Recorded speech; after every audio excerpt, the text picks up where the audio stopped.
Hey friends, and welcome to Let's Find Out About It. As you know, this is a time where we talk about some of the topics from the book a little bit further, and we get to learn a little bit more about those things. So, who remembers the book we read for the first time today? Yes, today we were able to read Gilberto and the Wind. And we know this book is about a boy who has many different experiences with the wind. He has some good ones where he goes outside, enjoys a nice cool breeze, he flies his kite. He also has some bad experiences where his kite doesn't go anywhere at all, or he gets super scared of the harsh gusts of wind that is blowing way too hard outside. So let's open up our book and let's look at this page, friends. I want to go to this page. So right here we see that Gilberto is outside and he's looking at the clothesline. Up here we see a string growing across the top of the page. That is our clothesline. And then we see all of the different clothes that are attached to this spring. We see shirts, pillowcases, sheets. And I know that all of these clothes out here, they were just washed, so they were wet. But they were put outside on this clothesline so the wind that is blowing can dry these clothes off. So we see at the top that these items, these pillowcases, shirt, and sheets, they're attached to the clothesline with this special tool called a clothespin. And that clothespin clips onto the clothesline and it keeps all of that attached. So you may remember from the book while we read the book, or just from you being outside regularly, you may know that wind is just moving air. If we know that air is all around us, it is what we breathe when we take deep breaths up in and out. So we cannot see this air, but we know it is all around us. But moving air is called wind. So when when we are experiencing different weather outside, the air may be moving and causing a breeze or some gust of wind. So if we look on this page, since we know that wind is moving air, we can see that the wind is blowing and it is getting trapped inside these pillowcases. And it is inflating or blowing the pillowcases up. So we see that these shirts and these pillowcases, it looks like something is in them, right? It looks like we have pillows in here. It's inflated. It looks like someone is wearing this shirt. But we know there aren't any pillowcases or people in these shirts. We know that it's the moving air of the wind that is getting trapped in here and inflating it. So friends, let's do a little experiment where we see how wind is really just moving air. So what we're going to do is we're going to take a deep breath in. We're going to take a deep breath out, but we're going to hold our hand in front of our mouth so that when we take our deep breath out, we can see all of that moving air and wind that we just breathed in. So let's take a deep breath in and out. Did you feel that sensation on your hand, friends? Did you feel that wind hitting your hand? Let's do it one more time. Let's take a deep breath in and a deep breath out. So, if you were able to breathe right on your hand, you should have felt that air, that moving air or that wind hitting your hand.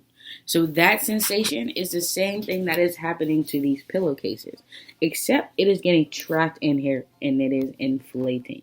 But remember that the wind is invisible and we cannot see it. So we cannot see the wind that is in here, but we know in our brains that there is actually wind that is filling those pillowcases up. So, since the wind is invisible and we can't see it, it makes it kind of hard for us to believe that wind actually exists, right? But we can feel it, and other items can feel it as well. And you know what we can see, friends, what we are able to see? We can see when items or different things are being affected by the wind. So, for example, Gilberto right here is able to look at this clothesline and he's able to see that these things are being affected by the wind. They're being blown around, they're being inflated. And so Gilberto knows that it is windy outside and that the wind is blowing because he can see all of the things that are being affected by the wind. So we're going to take a second and put our thinking caps on. I have one in my pocket for me. Do you all have some or do you need some? I have some thinking caps for you. Put these thinking caps on. And we're going to take a second to stop and think about some of the different things that you see outside that are affected by the wind. What are some things that you see every day that are blown around by the wind? Let's take a second to think about that.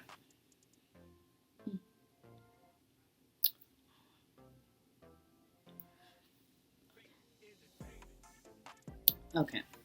All right, friends, I hope that was enough time for you to at least think of one thing that you've seen blown around by the wind.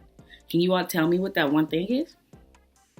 Okay, so those are very good examples. Some of the ones that I thought about that are similar to your examples, I thought about when leaves are blown around by the wind. We know Gilberto also experienced that in his book. Let's see if we can find the page, friends. Right here we see that Gilberto shoveled, he raked all of these leaves up, but then the wind blew it and they flew everywhere. So maybe you've experienced something like that. I've also thought about when trees sway. When it's windy outside, you may see the trees swaying, the branches going. So we know that tree is being affected by the wind. And my last example is when I am affected by the wind. It's when I am being blown by the wind. My hair may fly everywhere. I may be trying very hard to keep my hair down. Maybe my coat is open and the wind is blowing my coat or my jacket back. So I have to try really hard and zip her up so the wind will stop blowing my coat. So those are all different examples of when the wind is blowing and when we can see it. Okay, friends, so I had to stand up because now I'm going to do an activity where I try to catch the wind.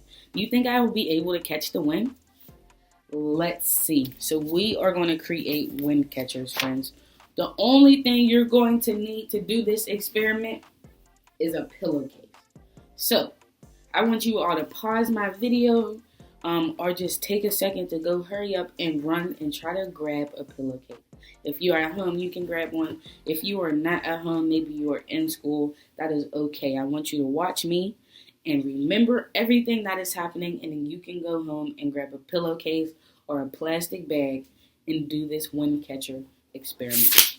So what I'm going to do, friends, is I'm going to go back to the page where we have the clothesline. And right here, what did we say was happening to these pillowcases? Yeah, we talked about how the wind is blowing and the air is filling up or inflating these pillowcases. But as soon as the wind blows again, the pillowcases will deflate. All of the air will leave. That leaves us with a question, right? Now we start to wonder, how can we keep it so that all of the air stays inside of our pillowcase? How can we create a wind catcher? So what I'm going to do, I'm inside my room right now. There doesn't seem to be any wind, but I'm going to create some. I'm going to start moving the air because we said wind is just moving air. And I am going to create some wind. So right here, I'm swaying my pillowcase back and forth. I don't know if you can see it, friends, but my pillowcase is starting to inflate. I also noticed that my pillowcase is a little too big, right? It needs a whole lot of air to inflate. So I'm going to go get a smaller bag and I will be right back. Okay, friends, so I am back. I could not find a smaller pillowcase, so all I did was go grab a shopping bag from Aldi, from the grocery store. So I had to be sure that this shopping bag doesn't have any holes in it, because if there's a hole in the shopping bag, then our wind can escape, and we don't want that to happen, right? So let's check our bag to see if there are any holes. Okay, other than this big one right here, there are no holes, so we are good. I'm going to do the same thing.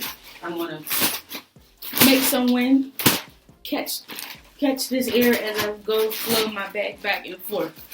Now, in order to trap the air, I need to close this hole, right? I need to shut it so I can keep all of the air inside. So, as I go and inflate my bag, I have to trap it so it does not deflate. So let's see if I will be able to trap it fast enough to catch the air.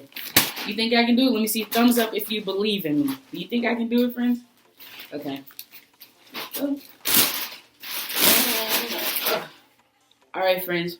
I was not able to catch a lot of air, but I was able to catch some. You see that I closed the top very tight. And right here, this is blown up. I'm pressing on it. It's not moving. But There's nothing in here except for the wind that I was able to catch. Isn't that cool, friends? Yes. So, you were going to go do a small activity with Miss Ari where you were able to learn some more about wind. And then you're going to come back and we will wrap up Let's Find Out About It. So go and enjoy that activity, friends, and I'll see you later. Hi friends, welcome to Let's Find Out About It. Today we're going to see what items can inflate and what items can't. So first I have this pillowcase. And our pillowcase is closed at the bottom and there's only an opening on one side.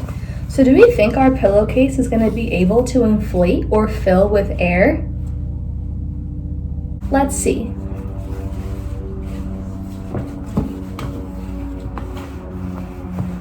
So after waving it around a few times, I was able to fill my pillowcase with air.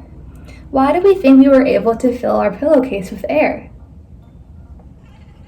Right, because it only has one opening and one closing, and there was no holes that the air could escape from. But if the holes were on both sides of the pillowcase, our pillowcase would not be able to inflate. Now I have this crate. Now this crate is really different than our pillowcase. It's filled with holes. So do we think that this is going to be able to hold any air if I move it around? Let's see. Right. Our basket didn't change because it has holes in it, and there's no one opening and closing to keep the air inside. Now that I've showed you of an example of something that inflates, like our pillowcase, and something that does not inflate, like our basket, what else around your house do you think would inflate or deflate?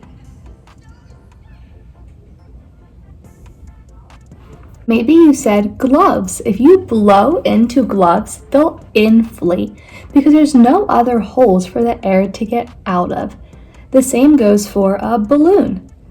And for something to deflate, it would be anything that has holes or more than one opening so that air can get out of it. If there's holes in the object, it's not going to be able to inflate. I hope you guys learned what objects around your house can inflate and what objects can deflate by putting air or blowing into an object. Now let's go back to Miss Khalees. All right, friends, I hope you enjoyed that activity, and now it is time to wrap up for Let's Find Out About It. So today we talked about a lot and we learned a lot about wind. So first we learned that wind can move things. So wind is invisible and we may not be able to see it when we look around, but we can see the things that are affected by wind. Can you tell me 2 examples that we talked about? Yes, you can see the clothes on the clothesline that are affected by wind. Then we also talked about how we can be affected by wind, how our hair can blow, how we can be pushed as we try to walk. So there are many different things that can be blown by wind. We also talked about how sometimes wind can be a calm breeze, just a nice gentle blow. But then wind can also get too rough. Like right here, we see that the wind was too rough and it blew Gilberto's balloon up. We also know at the end of the book, the wind was too rough and it was blowing the trees and everything around, so Gilberto was scared. So I know that however the wind is blowing is determined by the weather that is outside. So right now I'm going to show you some different examples of windy weather and what effect it can have. So right here in this picture, I see a bunch of trees. And I also see that we're outside. Friends, can you tell me what's being affected by this wind? Yeah, we see the wind blowing really hard against these trees. Do you think this is a nice gentle breeze or is this a rough gust of wind? Yeah, this looks like a rough gust of wind. I'd probably be nervous if it was windy like this outside.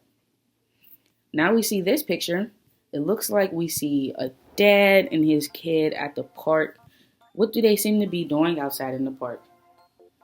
Yeah, it looks like they're flying a kite.